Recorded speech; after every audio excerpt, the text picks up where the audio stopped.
하나님의 말씀 보겠습니다.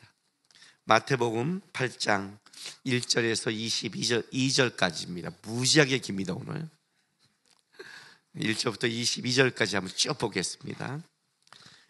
예수께서 산에서 내려오시니 수많은 무리가 따르니라.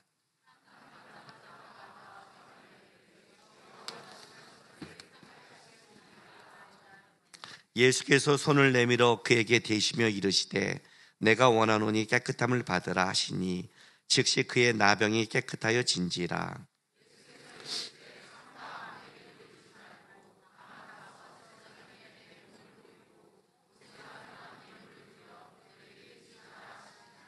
예수께서 가버나움에 들어가시니 한 백부장이 나와 간구하여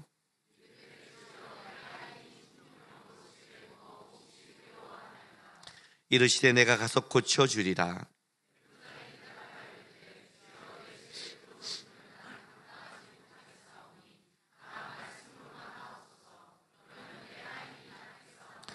나도 남의 수하가 있는 사람이요 내 아래에도 군사가 있으니 이더러 가라 하면 가고 저더러 오라 하면 오고 내 정도로 이것을 하라 하면 하나이다.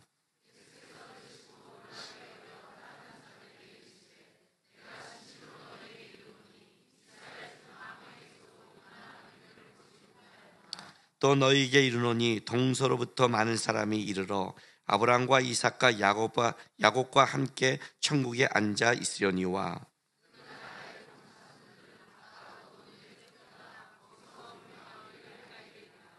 예수께서 백부장에게 이르시되 가라 내 믿음대로 될지어다 하시니 그 즉시 하인이 나으니라.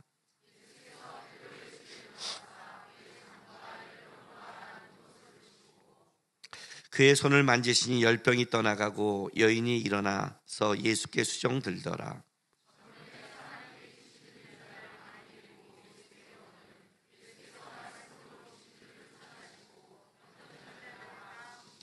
이는 선지자 이사야를 통하여 하신 말씀에 우리의 연약한 것을 친히 담당하시고 병을 짊어지셨도다 함을 이루려 하심이더라.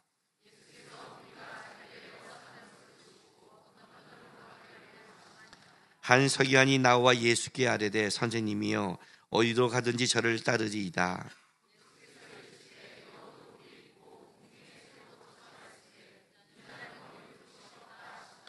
제자 중에 또 한 사람이 이르되 주여 내가 먼저 가서 내 아버지를 장사하게 허락하옵소서.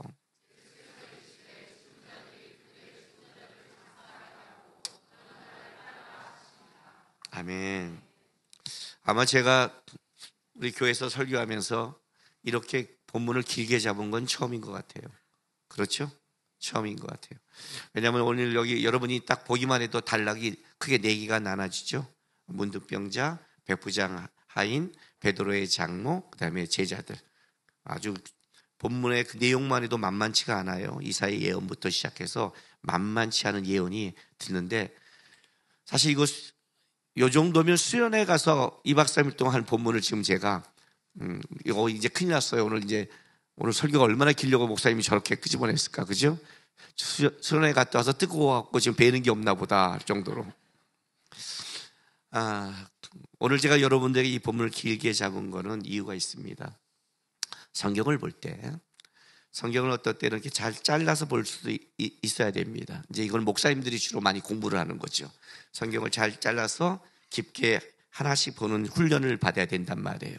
우리 전도사들 이제 훈련시킬 때 어떻게 훈련시키냐면 설교를 하면 한번 쫙 설교를 해요. 그러면 불러다 놓고 야, 너 10편짜리를 하루에 다 하면 어떡하려고 그러냐? 그래. 갔다가 막혀놓으면 너 앞으로 못 해 어떡할래? 그건 잘라서 하나씩 해야지. 그러면 이제 하나씩을 처음에 40분, 50분을 못 늘린단 말이에요. 설교를. 못 늘려요. 그게 이제 공부의 실력이거든요. 이제 그러는 거예요. 그런데 어떤 때 성경을 보다 보면 또 이렇게 자르다 보면 뭘 보냐면 전체를 놓칠 때가 있어요. 우리가 숲을 못 본다고 그러잖아요. 그렇죠? 오늘 제가 여러분에게 22절까지 쭉 보는 거는 이 전체 속에 보여주고 싶은 마태가 산상수훈 이후에 그 성경의 정수라는 마태복음 5장부터 7장까지 그걸 기록한 이후에 마태가 곧장 8장부터 쭉 써가는 게 이거죠.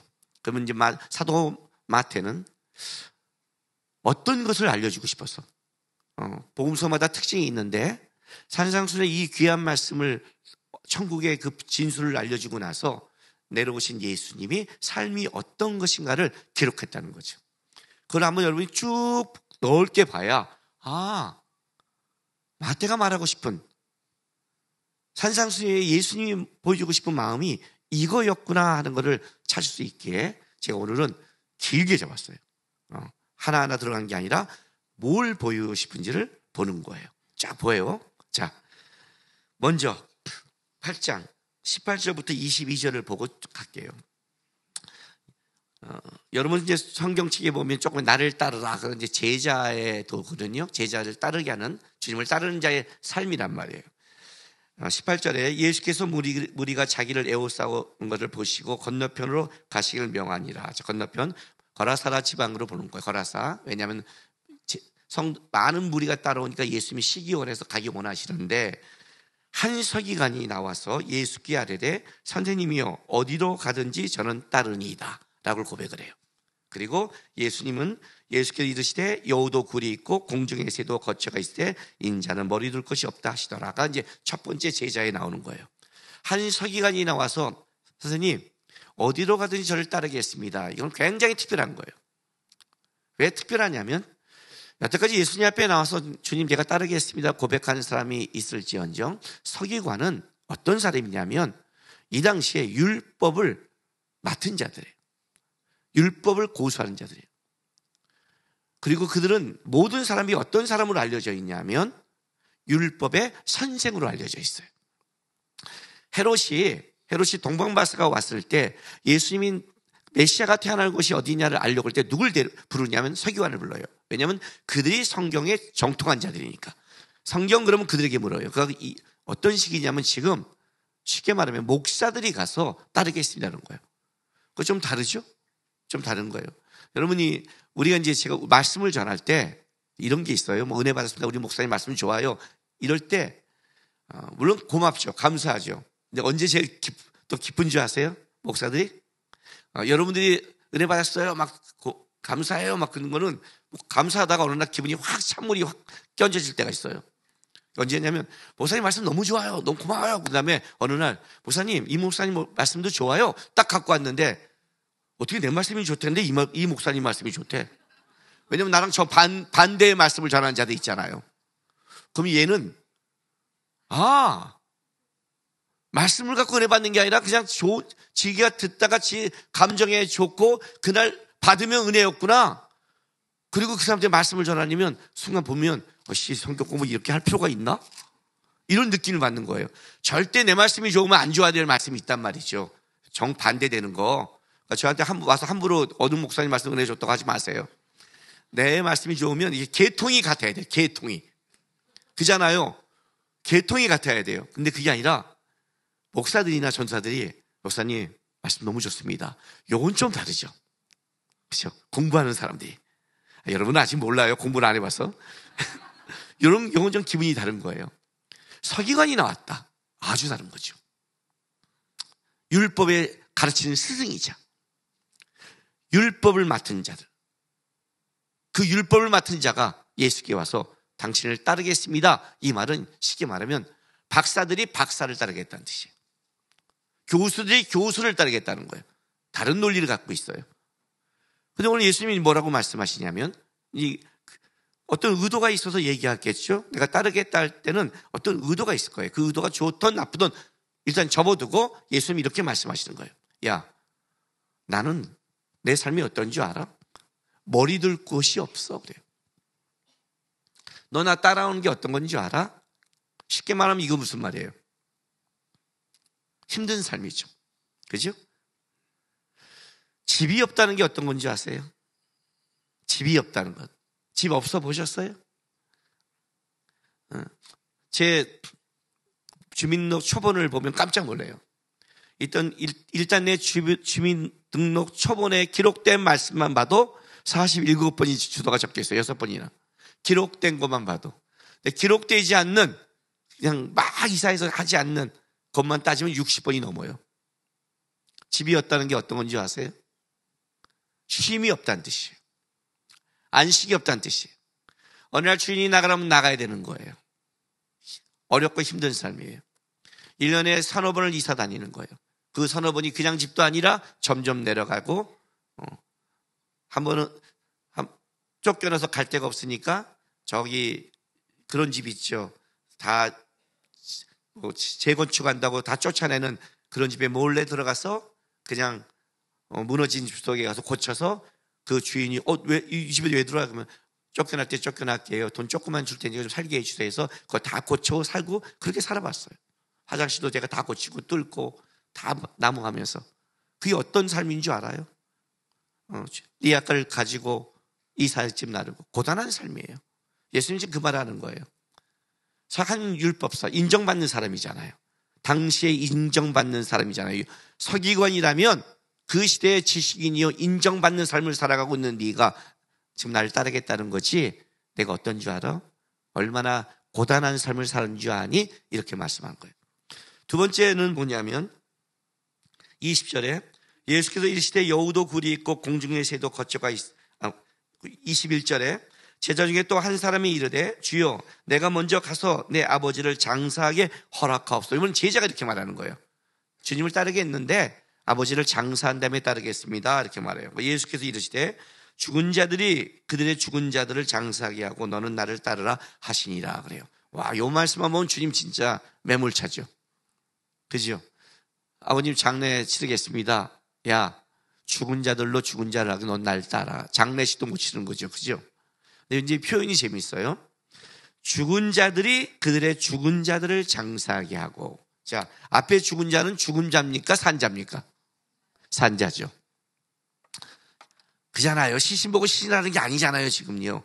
죽은 자들이 죽은 자를 하라는 건 앞에는 뭐냐면 살아있으나 죽은 자죠. 살아있으나 죽은 자. 그러니까 이건 어떤 죽음이에요? 육적인 죽음을 말하는 게 아니라 영적인 죽음이죠. 하나님의 관계가 끊어진 자들.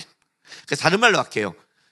하나님의 것에서 무지하고 하나님도 모르고 하나님의 나라에도 없고 오직 세상의 것만 움직이는 자들, 육체가 된 자들, 그들에게 세상을 맡겨. 너는 세상의 걸로 부름받지 않았어 라고 말하는 것이군요. 그럼 장례식도 못 치러요. 그런 게 아니에요. 이것은 지금 장례식이 터졌는데 장례식을 치지 말아라. 여러분, 주님이 일주일도 못 기다리겠습니까? 주님이 어떨 때 이런 말을 할 때는 주님은 뭐예요? 의도가 있을 때죠. 근데 이 사람의 말은, 이 본문은 진짜 아버지가 지금 죽어서 장례를 치르느냐가 아니에요. 어떤 의미를 갖고 있냐면 내 아버지가 죽은 다음에 당신을 따르겠습니다 하는 의미를 가지고 있어요. 내 아버지를 죽은 다음에. 아브라함이 부르심을 입었을 때 갈대아 우르에서 하란으로 못 갔어요. 가나안 땅으로. 알아요? 하란을 먼저 가요. 여러분, 여기가 갈대아 우르면 가나안 땅은 이쪽이에요. 하란은 여기고요.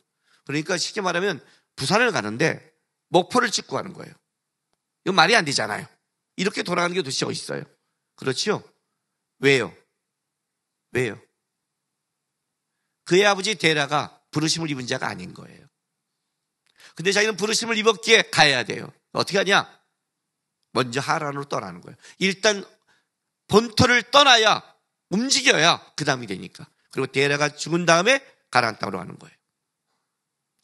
그래서 창세기 11장과 12장이 나눠져요. 딱 나눠요.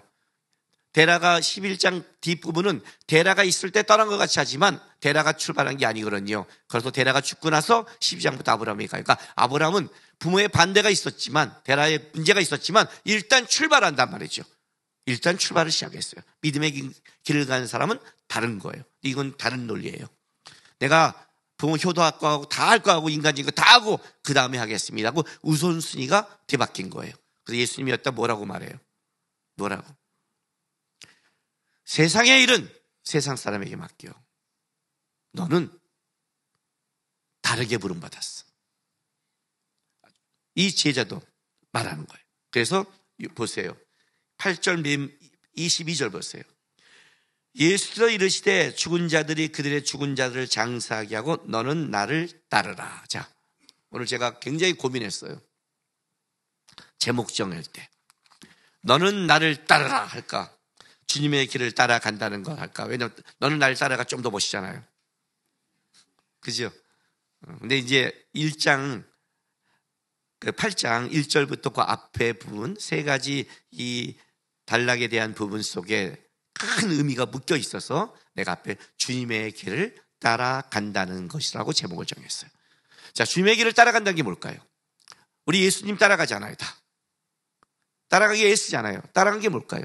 비장한 걸까요? 어떤 때는 비장도 해야 돼요. 근데 비장하다 보면 뭐가 있냐면 사람이 무서워져요.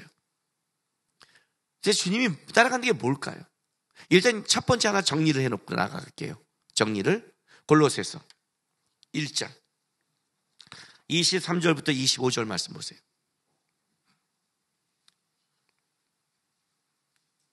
제가 읽어드릴게요.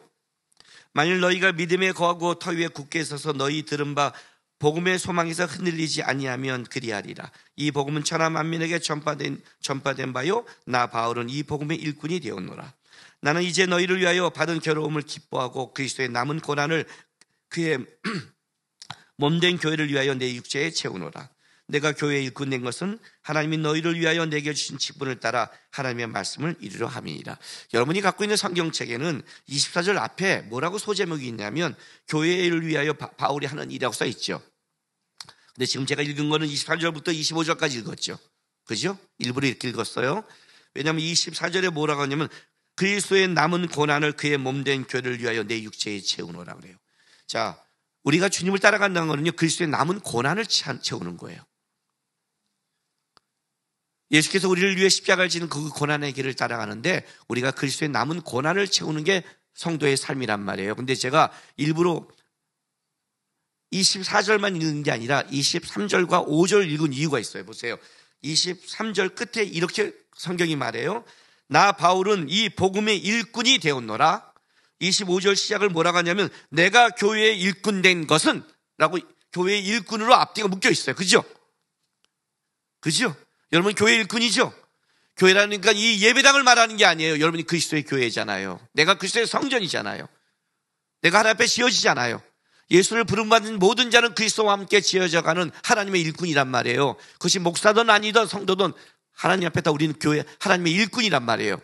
하나님의 일꾼이라는 사람은 뭘 하냐면 하나님의 일꾼이잖아요. 하나님이 시킨 그가 짓다가 우리에게 부탁하신 그거를 감당하는 거예요. 그게 그리스도의 남은 고난이란 말이에요. 주께서 나에게 맡긴, 내가 하나님의 일꾼이라고 고백한 사람은 나에게 주께서 나에게 맡긴 그 고난을 참여하는 거예요. 그게 내 가정일 수도 있고 직장일 수도 있고 만나는 사람일 수도 있어요. 그게 자기 십자가예요. 자기 십자가는 어떤 거냐면 내가 잘못해서 지는 걸 십자가라고 하지 않아요. 알았죠? 자기 십자가는 그런 게 아니라고. 집에서 내가 좀 불편한 사람은 직장에 불편한 사람, 저 내 십자가야. 그 불편함이 내 십자가가 아니라 너 때문에 벌어질 수 있어요. 우리는 그냥 다 불편하면 지 십자가예요. 그죠? 불편하면 다 십자가예요. 그냥 십자가 뭔지를 몰라요. 그냥. 그리고 또 뭔지 알아요? 먹고 살기 힘들면 다 지 십자가예요. 먹고 살기 힘든 거는 벌이에요. 벌. 아담과 하와가 선악과를 먹고 나서 하나님 벌을 준 거예요. 여자도 애 낳기 힘들죠? 벌이에요. 벌. 벌은 잘 받으면 회복이 돼요. 벌을 잘못 받으면 더 벌이 와요. 우리 다 벌 피해 가려고 하잖아요. 그럼 벌이고 십자가는 하나님이 나에게 부탁한 거예요. 예수님이 뭐 벌 받으려고 십자가 준 줄 아세요? 아니요. 하나님이 부탁한 것. 안 해도 되는 것. 안 해도 되는 것. 네. 내가 굳이 할 필요 없는 것. 그러나 그리스도께서 나에게 부탁하셨기에 기꺼이 하는 것. 왜? 나는 주님의 사람이고 일꾼이니까. 그게 그리스도의 남은 고난인 거예요. 주님이 그 얘기를 하는 거예요. 자, 주님이 어떻게 그 고난을 짊어진지를 보여드릴게요. 지금부터. 산상수훈을 하고 말씀하시고 나서 주님이 진짜 쉴 곳이 없어, 나는 머리 둘 곳이 없다고 돌아다니면서 이렇게 그 하나님의 그 십자가를 짊어지시고 제자들에게 말하되 너는 세상에는 세상을 쫓지 마, 너는 날 쫓아 하고 단호하게 말씀하시면서 나를 따라, 내가 간 길을 좀 따라와 라고 주님이 얘기했어요. 그죠? 나를 따르라. 나를 따르라. 어떻게? 칼을 쥐고 각오하고? 아니요. 아니요. 그게 8장 1절부터 10절까지 주님이 하신 일들을 보는 거예요. 8장 1절부터 4절에요. 일단 가장 중요한 것은 3절 보세요. 8장 3절. 예수께서 손을 내밀어 그에게 대시며 이르시되 내가 원하노니 깨끗함을 받으라 하신 즉시 그의 나병이 깨끗해진지라. 자, 첫 번째는 이거예요. 주님이 처음 내려와서 고친 자가 누구냐면 문둥병자예요. 문둥병자는 어떤 자냐? 여기에 특징이 하나 있어요. 여호와의 진에서 쫓겨난 자예요.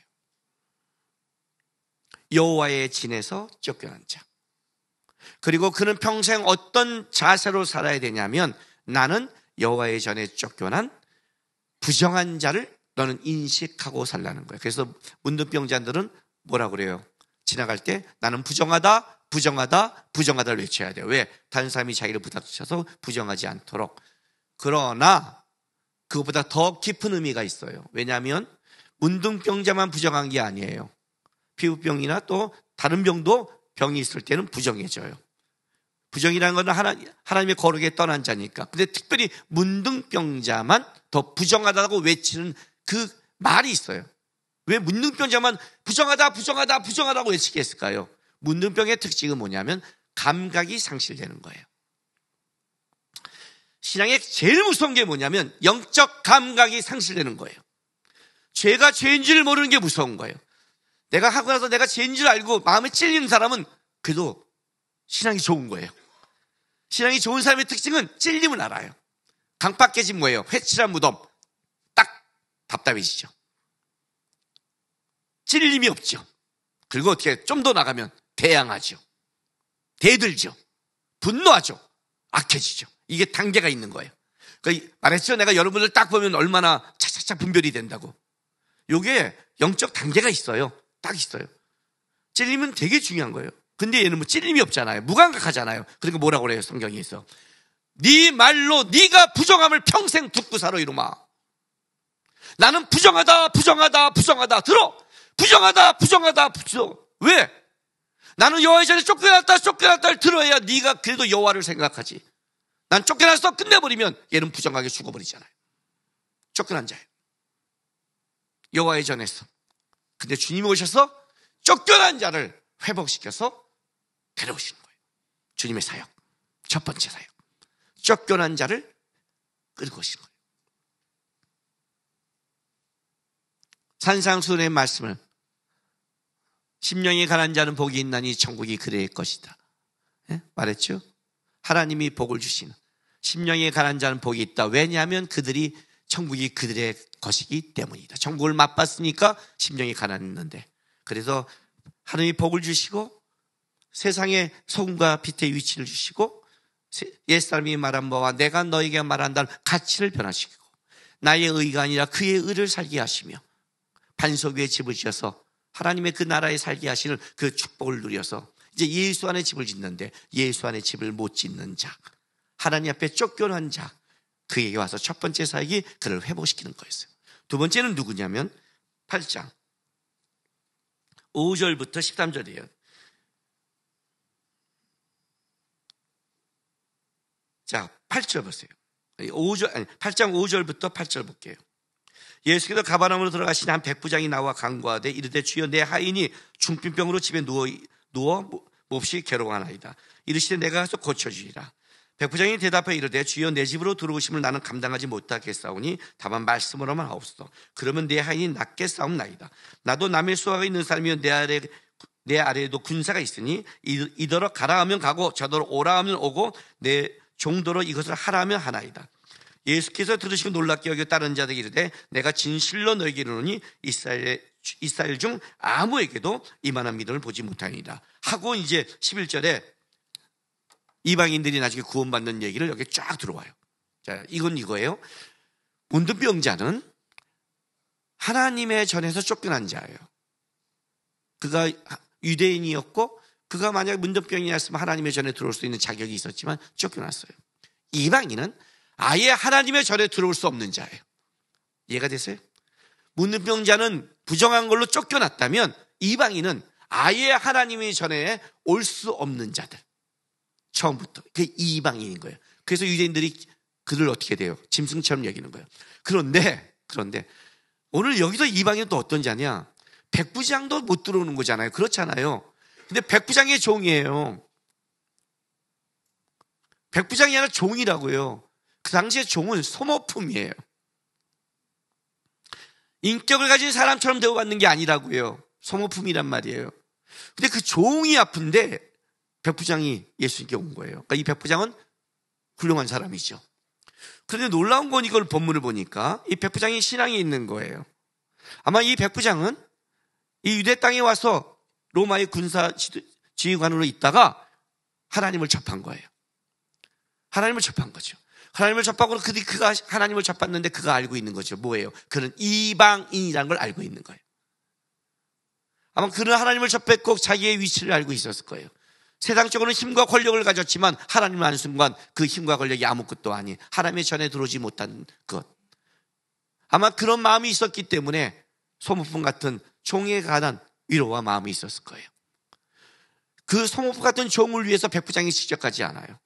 보통 일을 한다면 혹시 시킬 거예요. 야, 예수님이라는 분이 있는데 불쌍한데 너가 좀 가서 하지 않겠니? 종이 가서 얘기할 수도 있잖아요. 그것만 해도 굉장한 아량이에요. 그죠? 내 소모품 같은 종을 병원에 가서 하는 것도 대단한 아량임에도 불구하고 직접 예수께 왔다는 것은 이 사람은 진짜 예수님이 치료할 수 있는 걸 믿고 온 거예요. 더 놀라운 건 이거예요. 예수께서 직접 가서 고쳐주려 했더니 이런 말을 해요. 안 됩니다. 나도 수화를 부리는데 그렇게 하지 않습니다. 예수님이 그러시면 안 되죠. 말씀하십시오. 무슨 말인 줄 알아요? 저는 그럴 만한 가치가 있는 자가 아닙니다. 이방인인데요. 주님의 능력을 제가 아는데요. 내가 여기 와서 하나님을 만나는데 하나님의 능력을 아는데요. 그가 말씀하시면 빛이 있으라면 빛이 있는데요. 나는 당신이 말씀만 해도 모든 걸 이루어진 걸 믿고 있는 믿습니다. 어떻게 가치 없는 저한테 오십니까? 말씀만 하십시오. 족합니다. 주님이 놀란 거예요. 이스라엘 중에도 이만한 믿음이 없대요. 야, 이거는 역설적인 거예요. 역설적인 거예요. 그렇게 수백 년 동안 너희에게 말씀을 주고 수많은 선지자를 보내 가르쳤고 그렇게 많이 얘기했는데 이사야부터 말라기까지 그런 수많은 선지자들이 외쳤는데 여호와께 돌아가자 여호와께 돌아가자 했는데 그들은 메시아가 왔을 때 알아보지 못하는데 예수를 비난하고 공격했는데 이방인으로 유대 땅에 와서 그걸 하나님을 만난 그가 하나님에 대해서 아는 거예요. 예수를 본데 아는 거예요. 자격 없으면 아는 거예요. 이 고백을 드리는 거예요. 기가 막히죠. 그를 또 회복시키는 거예요. 자, 여호와의 전에 쫓겨난 자, 여호와의 전에 들어올 수 없는 자를 회복시켜요. 세 번째, 14절부터 16절. 예수께서 베드로의 집에 들어가사 그의 장모가 열병이 앓아 누운 것을 보시고 그의 손을 만지시니 열병이 떠나고 여인이 일어나 예수께 수종들더라. 저물매 사람들이 귀신 들린 자들이 자를 많이 데리고 예수께 오거늘 예수께서 말씀으로 귀신들을 쫓아내시고 병든 자를 다 고치시니. 자, 세 번째는 뭐냐면 베드로의 장모예요. 앞에 두 가지에 비하면 이건 좀 요 예하는 이건 뭐 베드로와 친분이 있으니까 결국 역시 사람은 관계가 좋아야 되는 건가요? 하나는 느낌이 오죠. 쫓겨난 자, 하나는 부장했어. 하나는 들어올 수 없는 자. 근데 이제 베드로의 장모는 왜 여기 나왔냐는 거죠. 벼랑갓 뭘 말하고 싶은 것인가? 이 베드로의 장모가 여기 14절에 예수께서 베드로의 집에 들어가서 그 장모가 열병으로 앓아 누운 것을 보시고 이 눕다는 뭐냐면 쓸모 없어진 상태라는 의미를 갖고 있어요. 무능해진 자. 이해가 돼요? 우리 인생을 살다가 병들어 누웠다는 건 쓸모 없어졌잖아요. 제가요 요즘 뭐가 힘든 줄 아세요? 교회에 이걸 지금 바꿀까 생각 중에 있어요. 광고 읽는 게 힘들어요. 요즘 그래요. 제가 나중에 앉아서 누가 광고 1번 그럼 읽게 만들까 생각 중에 있어요.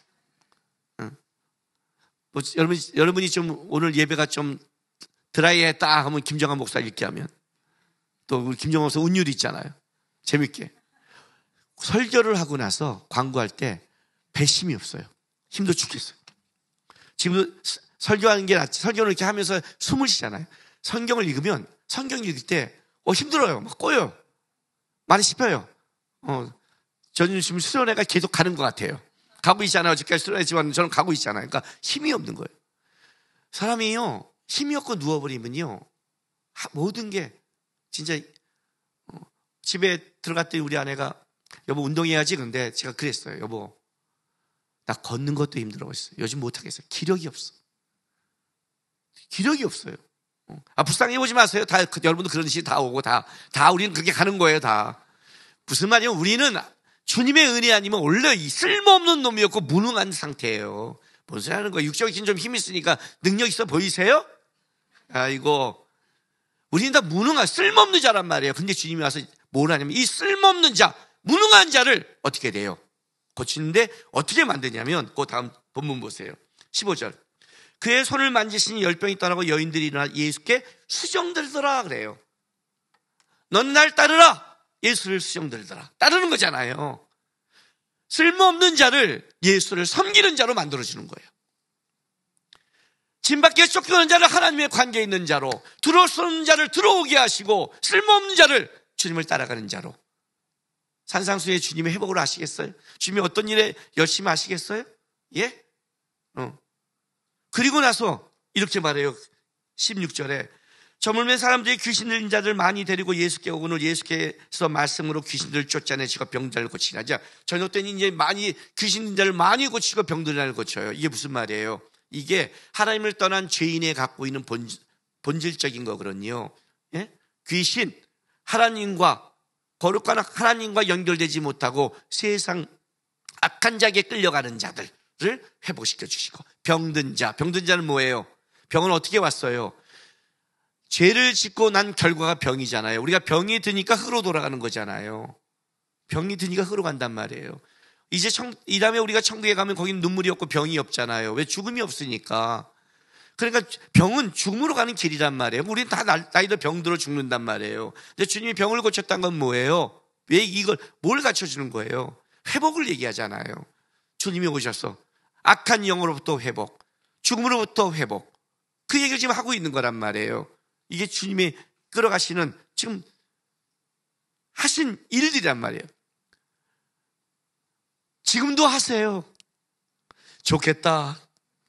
문둥병자는 주님 만났고 백부장 하인도 좋겠다 하지, 그게 아니라 지금도 주님은 뭘 하시냐면, 지금도 주님은 하나님 앞에 떠나고 쫓겨나고 돌아오는 부정한 죄를 짓는 그 자에게도 지금도 가셔서 주님은 일하시고 열심히 애쓰고 하세요. 열심히. 지금도 똑같이 하늘에 계시지만 여전히 우리를 위해 중보하시며 성령을 통해 애쓰시며. 이해가 되세요? 왜 여러분 보고 기도하라는 줄 아세요? 왜 여러분의 삶에 가정과 삶과 어려움이 있을 때 기도하라는 줄 아세요? 기도하라는 건 이런 뜻을 갖고 있어요. 하나님은 일하시고 있다예요. 하나님은 지금도 열심히 뛰고 있다. 지금도 머리 뜯고 없이 우리를 위해 애쓰고 있다. 그러니 너도 그 하나님의 애씀을 보고 어떻게 하라? 주님께 나오라는 거예요. 나가는 게 기도잖아요. 문둥병자가 나왔잖아요. 주님께 나왔잖아요. 백부장이 하인의 문제를 갖고 나왔잖아요. 나는 쓸모없고 무너져 있어요. 주님이 가시잖아요. 못 일하니까 가시잖아요. 그럼 받아들이시나요? 주님이 와서 말씀하면 받아시나요? 하나님이 여러분이 원한다면 하려고 애쓰시나요? 그 얘기하는 거예요. 주님이 지금도 수많은 일들을 하고 있는 거예요. 뛰고 다니는 거예요. 그런데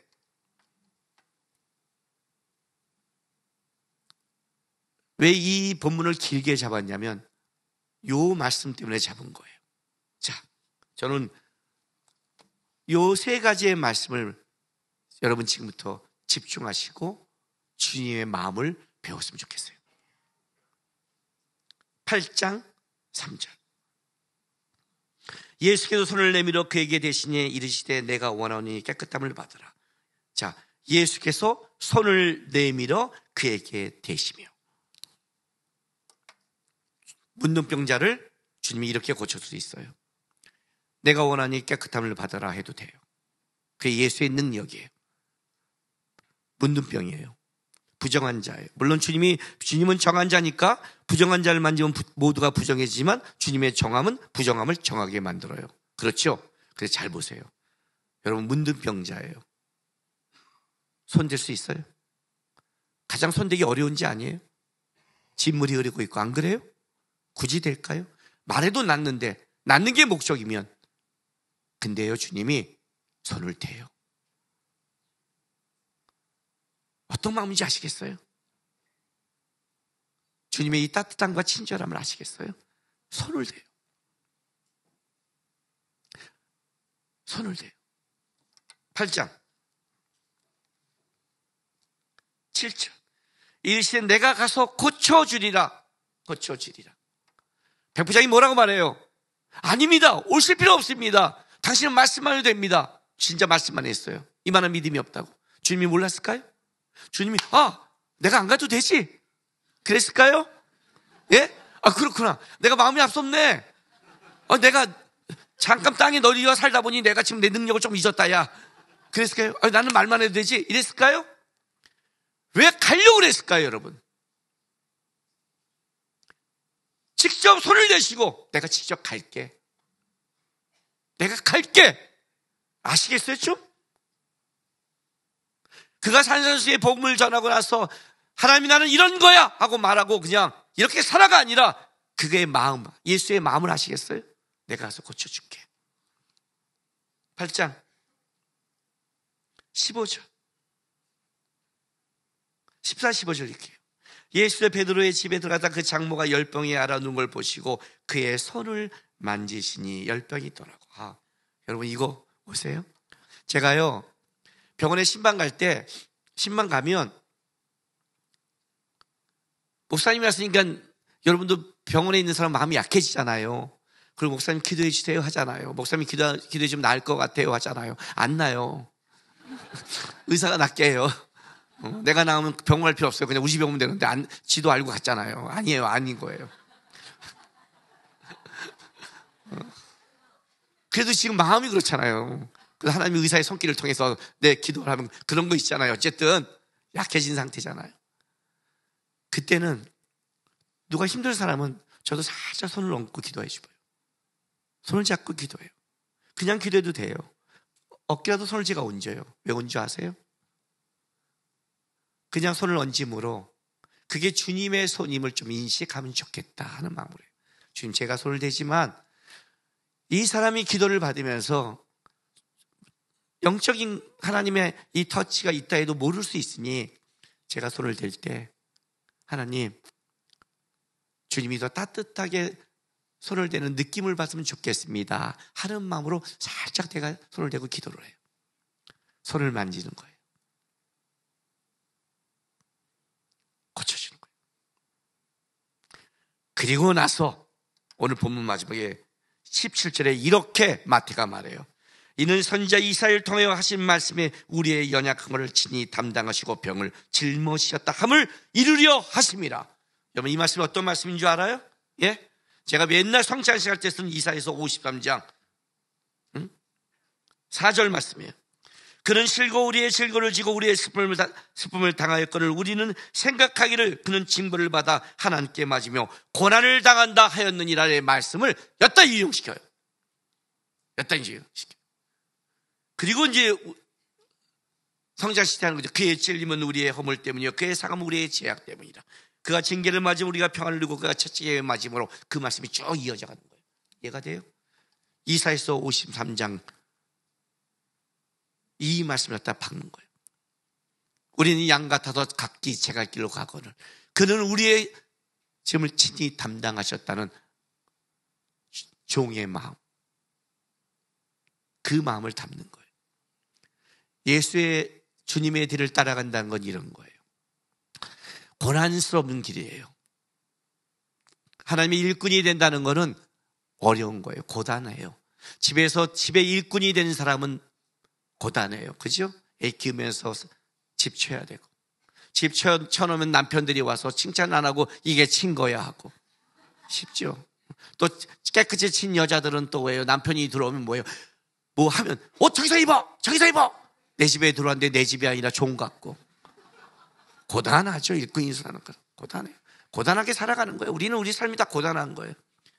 우리 붙여진 이웃 속에 근데 주님은요, 그냥 애썼대요. 머리 들 것도 없이. 애쓰세요 좀. 애쓰세요. 애쓰는데 안 되는 건 어쩔 수 없지만 애도 쓰지 않는다면 아닌 거예요. 그런데 애쓰는데 이 마음을 좀 품으세요. 나 애썼다. 나 열심히 일했다. 나 청소했다. 너는 뭐하니로 가지 말고 어떡하라? 쫓겨나고 힘들고 무능해진 자에게 어떡하라? 만져주고 내가 갈게. 손잡아주고 이렇게 따라가야 되는 거예요. 이게 예수 믿는 거예요. 예수 믿는 거 어려워요. 왜 어려운지 알아요? 차라리 일을 하라면 하겠는데 마음이 따뜻하기가 미쳐버리겠는 거예요. 나는 안 따뜻한데, 난 지금 죽이고 싶은데, 하나 칠 때마다 돌 하나 던지고 싶은데, 너를 위해 한다는데, 그죠? 그래서 무릎 꿇는 거예요. 그래서 무릎 꿇는 거예요. 주님 도와주십시오. 도와주십시오. 천국의 복을, 은혜를, 하나님의 마음을 말하잖아요. 주님 따르겠습니다. 따르는 거 알아? 나 고단해.